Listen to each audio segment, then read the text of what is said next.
ございます。ケンです。本日は日曜日ですので、先週1週間のテスラニュース、これをまとめて振り返っていきたいと思います。毎日テスラのニュースを追っていくと、情報がかなり多くて、結局今週何が一番重要だったのか分かりにくいと感じる方もいると思います。そこで毎週日曜日は1週間のテスラのニュースを整理してお届けしています。今回は先週のニュースの中から特に重要なポイントを3つに整理してお届けしていきたいと思います。まず1つ目は、日本で FSD が動く可能性が出てきたというニュース。2つ目は、テスラの AI 戦略がさらに加速しているという話。そして3つ目は、新しいモデルや価格戦略など EV に関する動きです。この3つを整理すると、今テスラがどのフェーズにいるのか、これがかなり見えてきます。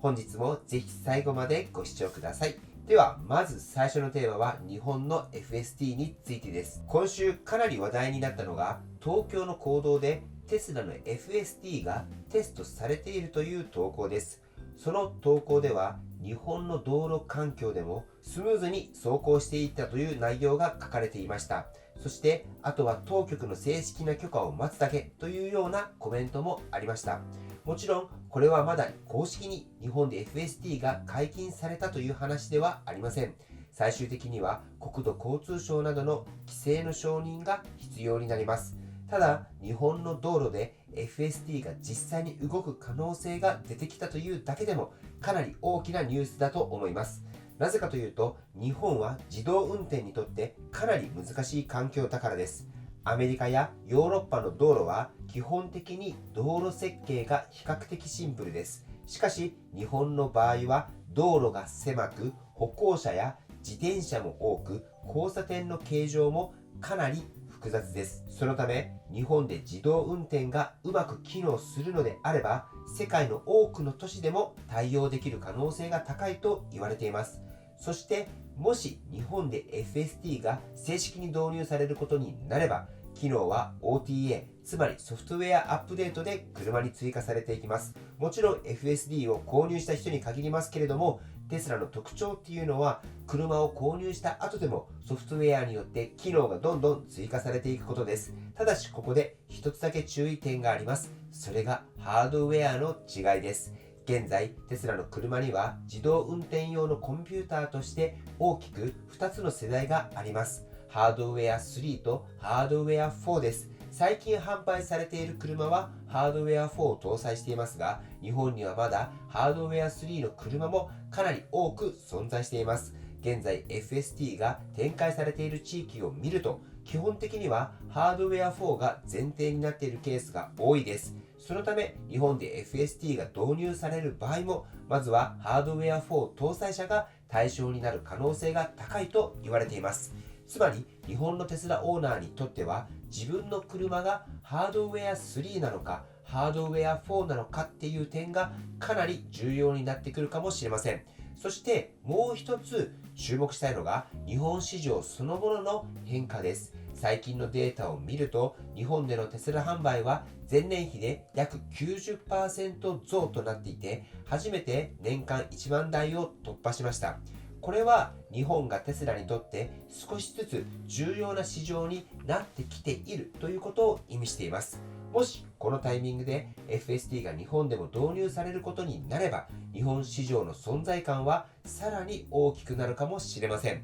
では次にテスラの AI 戦略について見ていきましょう。今週は AI 関連のニュースもかなり多く出てきました。まず注目されたのが FSD の累計走行距離です。現在このデータは84億マイルに到達しています。自動運転 AI にとってデータは非常に重要です。AI は実際の走行データを学習することで精度を高めていきます。つまり走行距離が増えれば増えるほど AI は賢くなっていくということになります。特に重要なのはテスラがリアルワールドのデータ、これを集めているという点です。世界中のテスラ車が日々走行していることで膨大なデータが蓄積されていきます。このスケールのデータを持っている企業は実はそれほど多くありません。というよりテスラしかいないのではないでしょうか。さらに今週は AI チップに関するニュース、これも出てきました。テスラがサムスンと次世代 AI チップの生産拡大について協議しているという報道です。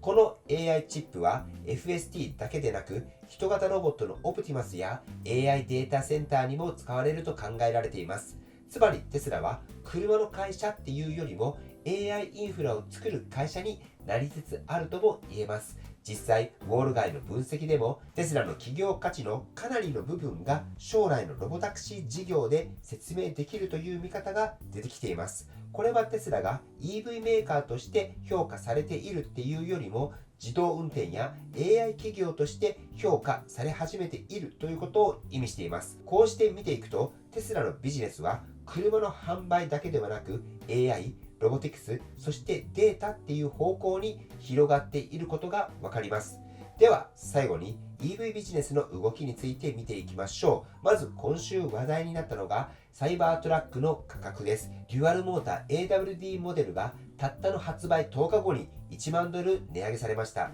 これはかなり珍しい動きです。テスラはこれまで価格を下げる戦略を取ることが多かったんですが、今回は逆に価格を引き上げています。これは需要が強いからこそできる判断だとも言えます。つまりサイバートラックは市場からかなり強い関心を集めているということになります。そしてもう一つ新しいモデルの話です。中国でのみ販売されていたモデル YL という新しいモデルが世界で展開され始めています。これは通常のモデル Y よりもボディが長くなったロングホイールベース版で6人乗りの3列シート SUV になっています。すでに韓国では認証を取得していて、オーストラリアやニュージーランドでは2026年に発売される予定です。このモデルは右ハンドル仕様もあるため、日本市場にも導入される可能性も十分あるんじゃないかと思います。もし日本で販売されることになれば、ファミリー向けの SUV として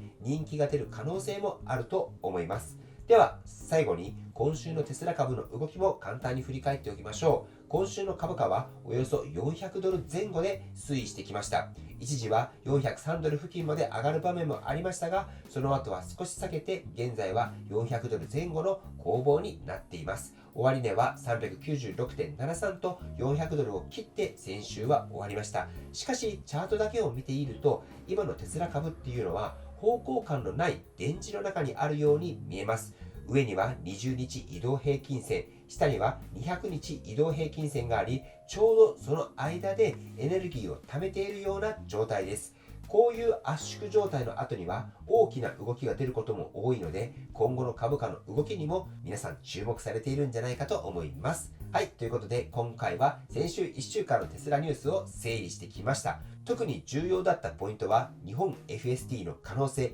AI 戦略の加速、そして EV ビジネスの動きです。テスラは単なる自動車メーカーっていうよりも AI やソフトウェアを中心とした企業へと少しずつ進化しています。今後もテスラのニュースを通じてその戦略や未来の可能性、これを皆さんと一緒に考えていければいいなと思っております。はい、では本日の内容は以上です。今回の動画が参考になったと思われたら高評価をよろしくお願いします。僕の YouTube は毎日発信しています。僕の YouTube をご覧になってもらえばテスラの情報はほとんど網羅すると思いますので、チャンネル登録がまだな方はチャンネル登録の方をよろしくお願いいたします。では今日もご視聴していただきありがとうございます。テスラのある生活を楽しんでいきましょう。ではまた。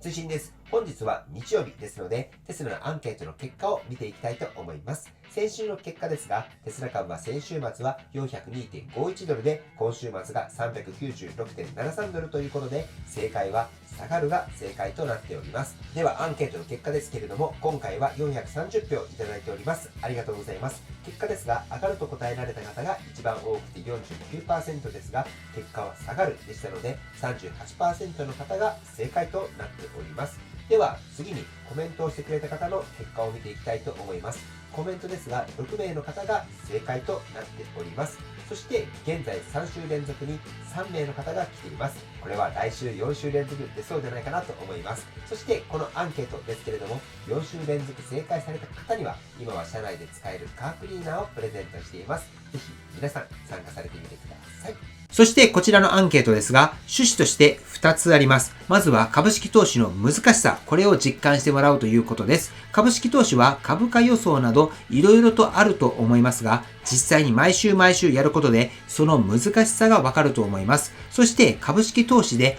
上がるのか下がるのか、それがわかる人なんていないっていうことも実感ベースでわかると思います。しかし、毎週行い、自分はこういった理由から上がると思う、下がると思うと、毎週考えることで、自分の中の分析力も上がると思います。僕の YouTube では、テスラ株投資をされている方も非常に多く視聴されていて、投資をする際には何かしらの根拠や分析を持って投資をすると思います。その時に毎週自分なりの分析をすることは役立つと思います。ぜひ僕の YouTube を通じて毎週このアンケートは行っていますので、分析力アップ、そして他の方のコメントもぜひご覧になってみてください。そうすることで、そういった視点もあるのかと勉強になると思います。そしてコメントを通じて参考になるコメントがあったら、いいねボタンを押してあげたり、コメントに返信されたりされてください。そしてコメント欄を通じてご自身の株式投資の勉強の場として活用してもらえればと思います。ということで本日もアンケートしますので、